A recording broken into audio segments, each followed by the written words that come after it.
મને તો એમ કે કપડાં ધોવાઈ ગયા હશે તો લાવ હું કઈ આવું તો તારે એટલું કામ ઓછું, પણ હજી તો ઈ એમને એમ ડોલમાં પડ્યા છે. ધોઈ નાખ ને બેટા.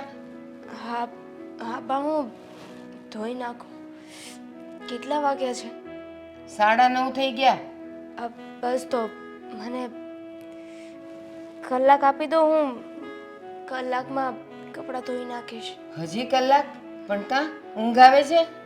ના ના બા, ઊંઘ શાની, પણ આ સવારની ઉઠીને ત્યારનું માથામાં લબાકા બહુ જ નાખે છે. માથું દુખે છે તારું? માથું તો આવ ટાઢું બોલ છે, બાકી માથું દુખે તો ધગે નહીં. હા બા, માથું નથી દુખતું, માથામાં લબાકા નાખે છે. હું નીચે જોઉં કે પછી બેઠી હોય ને ઊભી થાઉં ને તો માથામાં કોઈ હથોડા મારતું હોય ને એવું લાગે છે. તો એવું ક્યારથી થયું? રાતે એવું હતું? હા, રાત્રે તો સારું જ હતું, પણ આજે સવારે ઝપકીને ઉઠી ગઈ ને તો ત્યારનું એવું થાય છે. તો હું આદિને ફોન કરું તારા માટે, ઈ દવા લેતો આવે. ના ના, હવે બિચારા એ ઓફિસે ગયા છે તો એમને ક્યાં પાછા બોલાવવા. પણ તો દવા વગર તું ઊભી કેવી રીતે થઈશ? અને કામ એમને એમ પડ્યા છે. હા, કામનું શું છે બા, એક દિવસ વહેલા મોડું, અને એમ પણ મારે કહેવું તો ના જોઈએ, પણ જો તમારાથી હળવે હળવે કામ થાય એમ હોય તો તમે થોડું કામ પતાવતા થાવ, હું 1-2 કલાક આરામ કરીશ ને એટલે મને સારું થઈ જશે. પણ દામિની, હજી મારે કેટલા બધા કામ છે. જો મારે બજારે જવાનું છે, ઘરમાં કરિયાણું નથી, કઠોળ નથી, તો એ બધું હું લેતી આવું. તો મેં કીધું ઘરના કામ તું પતાવ તો બહારનું કામ હું પતાવું. હવે અહીંનું કરીશ ને પછી પાછી આમ જઈશ ને કેમ મેળ પડે? એવું હોય ને બા, તો કપડાં ધોવામાં તો બ્રશ ઘસવું પડે, સાબુ દેવો પડે ને એમાં માથું બહુ હલલ કરશે. તમે મને સામાનની લિસ્ટ આપી દો ને, બહાર જઈને હું લઈ આવીશ. એટલે તું કહે છે કે માથામાં આટલા બધા હબાકા મારે છે ને માથું દુખે તો તું બહાર કેમ કરીને જઈશ? ના બાપા ના, એ તું પડી આખડી તો પાછી મારે ઉપાધિ. પછી ઓલો આદિ મને કહે કે એને માથું દુખતું તું તમે મોકલી હું કામ એને બહાર. એના કરતાં ભલે ને ધીમે ધીમે તું બેસીને કપડાં ધોવે ને તો એ વધારે સારું. આજે 2 બ્રશ ઓછા મારજે.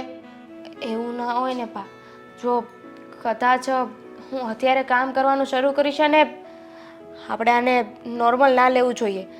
બની શકે કે આપણે આને નોર્મલ સમજીએ ને દુખાવો વધી ગયો તો ખોટા દવાખાનામાં પૈસા નાખવાને એની કરતાં મને થોડી વાર આપો ને, થોડી વારમાં મને સારું થઈ જશે.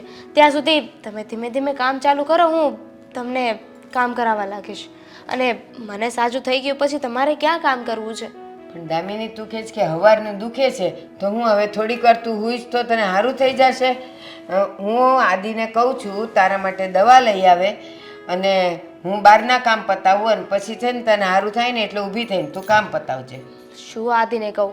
હવે તમને ખબર છે ને આદિની ટેવ, એમને ખબર પડશે ને કે મને કાંઈ થયું છે તો ઓફિસ મૂકીને સીધા ઘરે આવતા રહે છે. આપણે શું કામ એમની ઓફિસ પડાવવી જોઈએ? અને ઓફિસમાં એમને કેટલું કામ હોય છે.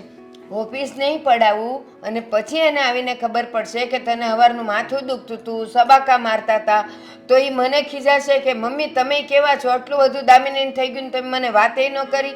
એટલે એને તો મારે કહેવું જ પડશે. ભલે એની ઓફિસ એક દી પડે ને તો કંઈ એનો પગાર નહીં કપાઈ જાય. હું ફોન કરીને પછી જાઉં છું બજારમાં.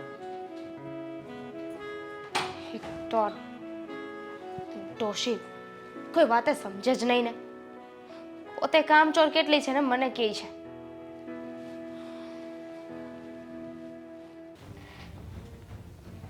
દામિનીને ક્યારનો ટ્રાય કરું છું ફોન કરવાની, પણ કંઈ લાગતો કેમ નહીં હોય?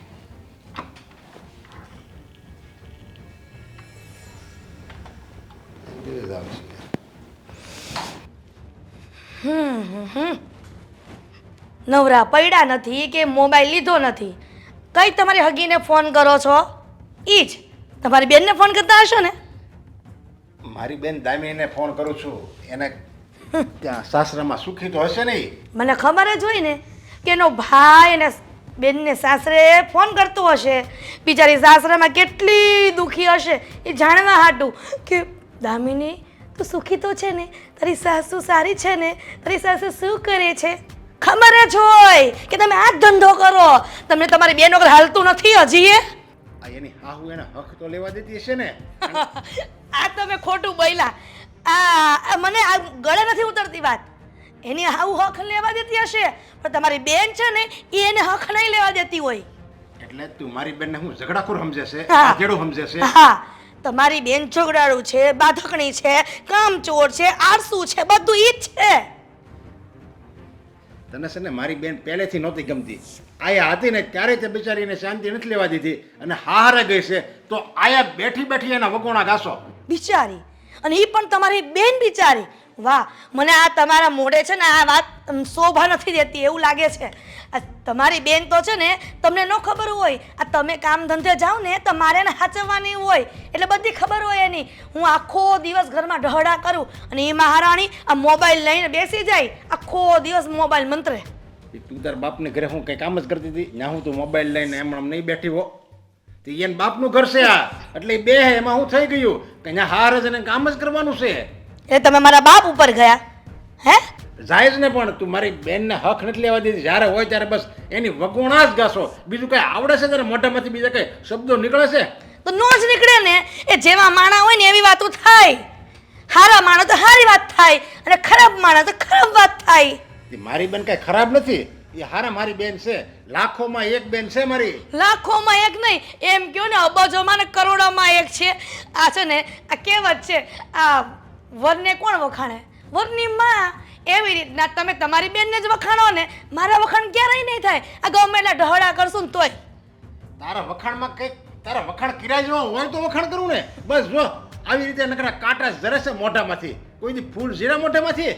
ફૂલ જરે છે, પણ આ તો કહેવત છે ને કમળો હોય ને પીળું જ દેખાય. એટલે તમને હંમેશા આવું ખરાબ દેખાય એટલે ખરાબ જ વાતો કરશો મારી. અરે તું ખરાબ જ બોલશો. તારી એ નળન થાય નળન, હવે તું એની ભાભી છો, તારે મારી કરતાં વધારે ચિંતા કરવાની હોય કે આપણી બેનબાને કાંઈ તકલીફ નહીં હોય ને. હાલો ને આપણે આટો મારી આવી, આપણે હાલો આટો મારી આવી નહીં, હું કરતી છીએ એને અહીંયા કેમ રહેવા નથી આવતી, હાલો આપણે એને તેડવા જઈએ. ના રે ના, મારે કઈ તેડવા નથી જાવી ને કઈ આવી વાતો નથી કરવી.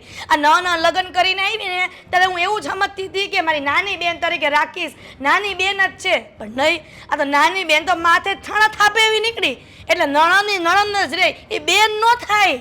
હા, ઈ જો તું અહીંયા લગ્ન કરીને આવીને પછી બિચારી એ કામ કરવાનું ઓછું કરી નાખ્યું. એને એમ કે ભાભી આવી છે થોડુંક ઈ કામ કરે અને થોડુંક હું કામ કરું. થોડુંક નહીં, થોડુંક એ નથી કરતી, બધું જ કામ મારે કરવું પડે છે. તમે એક કામ કરો, એ સમયે મને યાદ ન આવ્યું, નકર કે આ ખુફિયા કેમેરા ખૂણામાં નાખી દો એટલે ખબર પડે કે તમારી બેન કેટલું કામ કરે છે. હા, તો ખબર પડી જાય. સારું છે કેમેરા ન નાખ્યા. જોઈએ કેમેરા નાખ્યા હોત ને તો મને તારી પોલની બધી ખબર પડી જાય તો તું આ ઘરમાં રહે નહીં કાઢી મૂકતું. મારી નહીં, આ તમારી બેનની પોલની ખબર પડી જાત એટલે તમે યાદ ન કરાયું કે હું કેમેરા નાખું, સમજ્યા?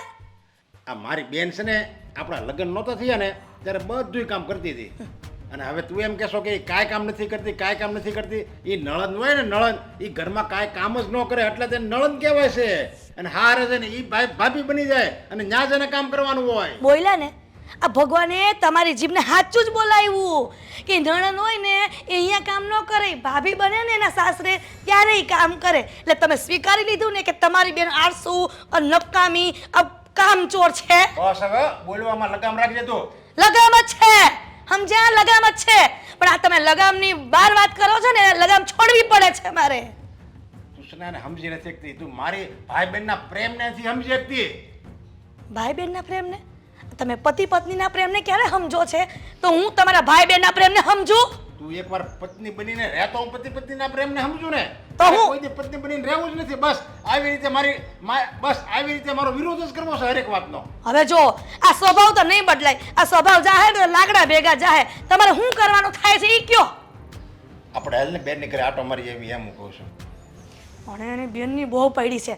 એક કામ કરો ને, તમે તમારા બેનની આટો મારી આવો, હું મારી બેનની આટો મારી આવું એટલે હગે વગે થઈ ગયું ને વાત. મારે તો ભાઈ તારી બેન હોય તોય હું આવવા તૈયાર જ છું. મારી બેન કેદી આવ્યા મારી બેનની ન્યા? તમે કેદી આવ્યા?